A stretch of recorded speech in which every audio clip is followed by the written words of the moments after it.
Everyone knows someone who's in the military or has served previously or is a veteran. And also, someone might know someone who is directly connected to World War II. There was more to D-Day than the invasion of Normandy, than they teach in school and that is generally known. The outcome of any war is drastic, whether it's won or lost. D-Day would have been a disaster if it weren't for the extensive planning beforehand. I will tell you what made it so successful. I will explain the three aspects surrounding D-Day. First, the deception which made the attack successful, then the development of the D-Day strategy, and last, the sad attempt of a trial run of the strategy. So let's talk about the deception that we did towards the Germans to get them off our trail. The manipulation of the radio information was the first part of this deception. Prior to D-Day, the British flipped several German spies to then give false information to their spy masters in Germany. We also broke a German Enigma code so that we could monitor that false information and see if it was as influential as we thought towards Hitler and where our troops were and stuff like that. The other part of this deception was the physical form, which thinned out German troops and further made Hitler believe that we were close to invading. General George Patton of the 1st United States Army Group was stationed in Dover, across the strait from Pas-de-Calais, where Hitler believed that the invasion was going to take place. This group was fake.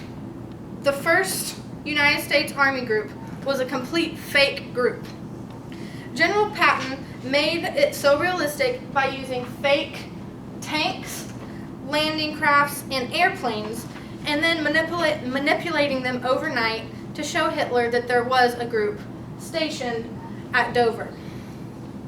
There was also a group in Scotland that the Germans put troops in Norway to keep them off their trail. The group in Scotland and the group in Dover, George Patton, used radio signals to convince Hitler that they were there. Now that we know the deception, let's discuss the lessons learned when creating the invasion plan, mostly with the British.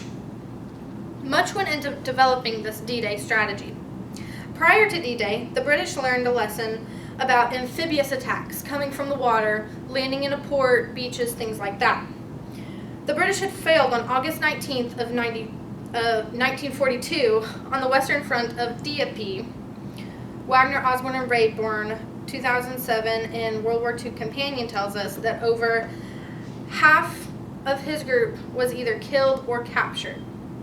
They learned that attacking a port specifically was not going to be successful, so they took that into account, and instead on D-Day they did an amphibious attack. Additionally, the atmospheric attributes played a role in the Allies' strategy. Meteorologist Group Captain James Staggs delayed the planning of D-Day by 2 days because of his prediction of the weather. He predicted that the weather would break on June 6th, which is when D-Day actually took place. However, the German meteorologist predicted that the seas would be too rough for an invasion until late June. Staggs later released that if they did wait until later in June, that the weather would be as severe as it has been in 2 decades and that they would be unsuccessful. Klein 2014 weather forecast that saved D-Day. Not only the planning helped the success of D-Day, but also a practice run. The sad trial run took place on this side is the practice in Lyme Bay, Slapton Sands, and it took place just 6 weeks prior to D-Day. They picked this spot because Eisenhower thought that it resembled closely the Utah beach in Normandy, which they did invade. Eisenhower wanted to do this practice run because he was worried that the rookies would not be prepared enough when they did take on the Germans. This invasion of Slapton Sands, the practice run, was a disaster because Germans caught wind of chatter on the radio and attacked several of the U.S. landing ships, LSTs. And then Eisenhower continued to cover up the event so that the Axis powers would not get wind of their D-Day invasion. Later, he did release a press release of Operation Tiger, the invasion of Slapton Sands, the practice run.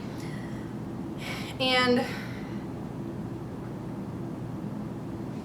that was released later in July. In conclusion, we must be thankful that all of the tactical events fell perfectly into place. Events prior to D-Day aided its success, including the deception, the development of the strategy, and that trial run of Slapton Sands. D-Day could have been a disaster like Slapton Sands if the planning had not been so extensive. Now everyone knows someone in the military, and if you know someone who served in World War II, you might ask them about some of those planning events.